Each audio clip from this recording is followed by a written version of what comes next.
Hi everyone, what you're about to see is part two of a two-part series discussing Japan with Alidad Tash. Who will be the target consumers of the IRs in Japan? And follow up on that, how large is the tourism in Japan? It is absolutely amazing the numbers that Japan did. Japan is a large country, 126 million people. It is a well-known country. It is not some unknown. It is a safe, stable democracy. It's never been something that was unwelcoming. It's got very hospitable people. It's got great cuisine. It's a beautiful, wonderful city and country. And yet, believe it or not, until 2012, the average number of annual visitors to Japan was ranked number 32 in the world at only 8 million visitors a year. Compare that to something like in the order of 70, 80 million people who visited France. Compare it to larger countries in the world that have, Poland had more people, Ukraine had more visitors until 2012. The government of the prime minister that just resigned a couple months ago was very aggressive, and they set very aggressive goals, and impressively they actually achieved them. In 2012, they generated 8 million visitors, number 32 in the world, and in 2019, they generated 32 million. They went from 8 million visitors to 32 million, 4 times larger in just 7 years. They went from number 32 in the world to number 11 in the world in 7 years. Again, before COVID took everything away in 2020. But that is absolutely amazing, and that is actually what the numbers are. In fact, Prime Minister Abe's goal was to actually go from 8 million in 2012 to 60 million visitors in 2030, and he was easily halfway there. So it has been quite impressive, and the IRs were actually going to go ahead and play a significant role in achieving that goal. Now, who are the IRs targeting? The IRs are targeting foreigners. At least that is what the general public is actually being told. Whether or not it's true, or they're going to be responsible for a significant amount of that money. If that's the case, the people, where the market's going to be coming from, they'll be coming from the two largest markets that are immediately near Japan. That would be China's 1.4 billion people, which already currently go to Macau, but they may want to go and try something new. Japan is beautiful. Japan's got great food. Japan's going to have state-of-the-art integrated resorts. Why wouldn't want people to go and visit it? And in some places in northern and eastern China, it's actually closer than Macau. So it is much more convenient for them to come. Also, Korea. Believe it or not, Korea has something between 15 to 17 casinos, depending on which one is open at any one time.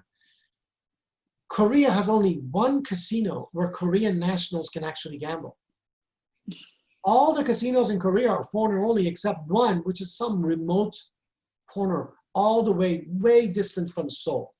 So Koreans who want to gamble, and there's a lot of Koreans who want to gamble, currently have to fly to Macau or go to the Philippines to gamble. Imagine having gorgeous properties, brand new properties opening up right next door to Korea, which is Japan. Far more convenient to come to this. So naturally, having these tourism opening up to Japan, to China, to Korea is going to be a big deal. And obviously you want Taiwan, you want Singapore, you want other countries. And they're going to play a big factor. So tourism is a big deal. Tourists bring tons and tons of money. And Japan has been quite successful so far, even without IRs, to go ahead and increase that. Mhm. And why has it taken such a long time? A lot of factors. This is Japan we're talking about. There's a lot of bureaucracy. Japan is a stamp culture. Every single item that has to be seen has to be stamped by someone, by a personal. This is something that they still are using faxes to communicate. This is something that actually physical pieces of paper have to be stamped. Despite all the advancement in Japan, the bureaucratic way of getting things done requires a lot of paperwork. Another reason is consensus. It is a consensus building society. So one party doesn't shove its opinion on the other parties on the political side. So they have to wait and allow the other parties to come along and collectively devise plans. And there's a planning culture. One of the reasons Japan has been so successful in its economy is they plan everything ahead. But to plan for an IR requires so many laws that have to be written. And again, imagine all the bureaucracy and having to go ahead and have multiple meetings, and the fact that there's so many other fires burning, that this is not exactly the number one priority. That makes it very, very difficult. Um, Another part is that the public is very weary of these. The public is not very supportive in some cases. What they see is these pachinko parlors. These pachinko parlors at times have been tied. Some of them have been tied to organized crime, the mafia, Japanese mafia, which is Yakuza. This has been some of the, not all. They're worried about crime. They're worried about some gambling addiction. So they're not exactly quite supportive. So the politicians are not really rushing to go ahead and get this stuff. And finally, unlike in Macau or Singapore or even a state in the US where you're only dealing with one person, in Japan, you're dealing with three different bureaucratic levels. Not only are you dealing with the federal government, which says, okay, we're going to go ahead and choose three sites. You're also dealing with the prefecture, which is equivalent to a state. And Japan's got 47 such prefectures. Each of these quote unquote governors want to go ahead and bring it to their area. But then each of these prefectures also have multiple cities who are vying for this. And there's a lot of tension between them. There have been multiple cases of a mayor who is dying to go ahead and bring this to its own city, bring an IR to his own city. But in order to do so, he's going to go to the governor of the state and saying, his prefecture, and saying, listen, please give me a few $1 billion in infrastructure, in airports, in a metro line, in better highways, to go ahead and divert some of the funds to bring some people into this. And trust me, it's going to make a lot of money. But then the other cities who lost out, or some other cities who may not be interested, are saying, wait, why are you spending our funds? Isn't this the role of the foreigners? And again, that's going to bring up the bill. There's a lot of tensions there. And again, in the end, you may have 6 or 7 different prefectures fighting for this. And in the end, nobody knows exactly who you want to go and deal with. That process, that dance between the city level, the prefecture level, and the federal government, that is a very difficult triangle to maneuver. And the private sector, and the foreign companies, and the Japanese companies, mix these all together, and you'll actually see that this is a recipe for lots and lots of challenges and conflicts that have to be resolved before something happens. So all these factors collectively are one of the reasons that it's taken a long time. And that's, again, the public is not 100% behind it. And as a result, the public, there's other things going on in Japan collectively, even before COVID. And now just imagine what's going on with COVID and other things that are happening in Japan. This is not a front burner issue as of now. Well, you mentioned a while ago that there's some people who are against these IRs and casinos in Japan, and why is that? A number of reasons. First of all, every time you have casinos in any jurisdiction, there's naturally people who are going to be against it. Part of it is morally. They're not against the idea of gambling, whether or not it's morally, they're against the fact that the government are going to be using some people's potential losses, financial hardships. So there's always going to be some group of people who are opposed to that for just that reason. There's also the problem that the Japanese people have 10,000 examples of what they think a casino looks like. And they mistakenly assume that a pachinko parlor with loud people going there and gambling and, having no other features, and perhaps in some crime-infested areas, or perhaps associations with some of the negative, some of the people that are hanging around there, they assume that an IR is simply a large pachinko parlor, which is absolutely false. They believe that there's going to be a lot of crime. They believe that there's going to be some gaming addiction. They may be right about some people falling victim to it. But again, casinos go out of their way to make sure that there is enough availability of information about responsible gaming. And also, casinos happen to be one of the safest places in the world, because casinos cannot afford to have people lose significant amounts of money. Having somebody go and take it away, that really, really damages it. So they're quite safe.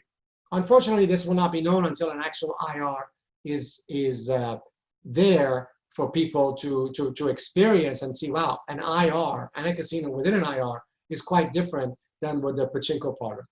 Another concern they have is that they don't buy fully the politicians' line that only foreigners, or a significant amount of the money coming in a casino, will be coming from foreigners. They're saying, yeah, there's going to be a lot of foreigners coming in. Long weekends, Thursday through Sunday. But what about Monday, Tuesdays, and Wednesday nights? You're going to have these big giant areas, and there's going to be some locals. There's going to be some other people from other regions of Japan. So they don't really buy in this, and they believe that a big portion of the casino winnings will actually come at the heels of, on the backs of Japanese, whether they're purely local or whether they're from other areas of Japan, and they may not be very comfortable with it. And another final reason is, only 3 cities are going to win the bids, at least the first round. There's a lot of other cities who may be interested, and they're not going to be happy with the prefecture spending a lot of hard-earned money on infrastructure, on train stations, on roads, on better airports. Or some may not even be interested, and they're saying, why don't we spend it on better schools? Why don't we spend it in other areas that may be much more beneficial? You add them all up and you realize that there is a sizable opposition that unfortunately will not go away. The question is, can you diminish it to a certain amount to be able to allow 1 or 2 or 3 IRs to actually be functional? Once IRs come online, much like what happened in Singapore, people see that their perception of what happens today is not reality. And these are very, very different. These are much more elegant than what they perceive today, which is just giant pachinko parlors. And so how many cities have expressed their interest in IRs? This is a tricky one. If you go back the last 7, 8 years, the number of cities is at somewhere between 20 and 30. I think last count it was something like 25 cities. Unfortunately, the number of cities do not stand stable because of some of the opposition, and because of politics involved, and because of some of the opposition being against the major party, ruling party. Depending on who is elected, they are either pro-IR or anti-IR. So it is very possible that a city would be very pro-IR and suddenly an election happens and they become very anti-IR. Or sometimes politicians, being politicians, before the election, when it kind of gets touch and go, they basically say, well, I'm no longer interested in IR, or let me think about it. And only after an election, they decide to proceed. Right now, because of COVID, right now, because of other challenges that are happening, whether it's change of leadership, a lot of people are not really willing to go ahead and spend, wanting to talk about being pro-IR. Other people actually, some other politicians are actually using it by saying this is actually where money can enter Japan in this dire economic straits that everybody is actually under. Maybe this is the best time to go ahead and bring more visitors beyond the 32 million we expected last year. We may be able to increase it. So depending on how good the politicians are in convincing, and depending on the ruling party, the numbers go back and forth. I think the number has been as high as 25. Right now, we're looking at maybe 7. I'm not going to get into the geography of Japan, but only 6 or 7 cities are really have their hands still up, quite excited. Among them has been the large city of Osaka, that's Japan's largest city, and the city of Yokohama has been in a conflict between the parties within the city and the ruling party and who's running the show. There's been a little bit of attention, and Tokyo, unfortunately, has its hands full with the Olympics. They were hoping the Olympics would be in their rear view mirror by now, and they would be kind of focusing on it. But right now, because of the delay in Olympics, it's not the right time for the mayor of Tokyo to be setting the sights on IR when they got much more interesting problem of actually making sure that the Olympics is actually run smoothly whenever that's going to come online. And Alidad, this may be a cliche question, but how exactly did COVID-19 affect the Japan IR plan? COVID-19 affected the world. Every major country, even small countries, are affected. So it is not a surprise that COVID-19 slowed things down. In Japan, it slowed it down simply because A, the Olympics, where the eyes of the world were going to be on Japan. The last time they hosted was 60 years ago. The postponement was majorly, the attention of the world is there to ensure that maybe next year, 2021, maybe 2022, it will be conducted. So that already played some of it plagued this process.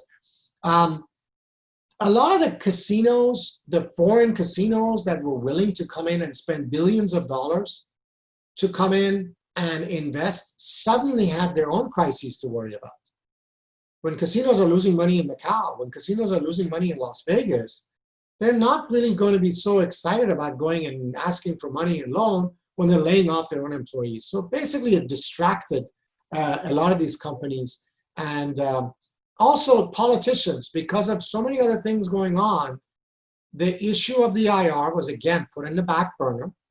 The front burner being, how do we go and revitalize the economy? How do we bring it back up to where it's supposed to be? How do we handle Olympics? How do we handle a new government that actually came online? And also, you threw cold water on all this amazing growth from 8 million all the way to 32 million. Suddenly, that number has shrunk significantly just because worldwide nobody's traveling anymore. So it's going to take a little bit longer, actually not a little bit, a lot longer for the momentum to be built for people with enough disposable incomes from foreign countries and from Japan to be comfortable to go and spend that money. And in the interim, the politicians are not too thrilled about going here and suddenly being pro-IR when there's so many other things going on. So COVID that did hurt this just like it hurt every major infrastructure project around the world. Alidad, the longest serving Japanese prime minister, resigns in late August. And so, what is the attitude of the new prime minister towards IRs? In Japan, prime ministers are not directly elected. They're elected by the party that's in power. So it was basically a transfer of power when Prime Minister Abe resigned and Prime Minister Suga took over. He's basically following the same policies. He may not be as charismatic as Prime Minister Abe, but he's from the same party and he holds the same party line, opinion about being pro-IR, being pro-business, opening up the country to more tourism and to more potential money being made because obviously tourists come in here to spend money. And IRs are a great place to go ahead and do this because it's quite expensive.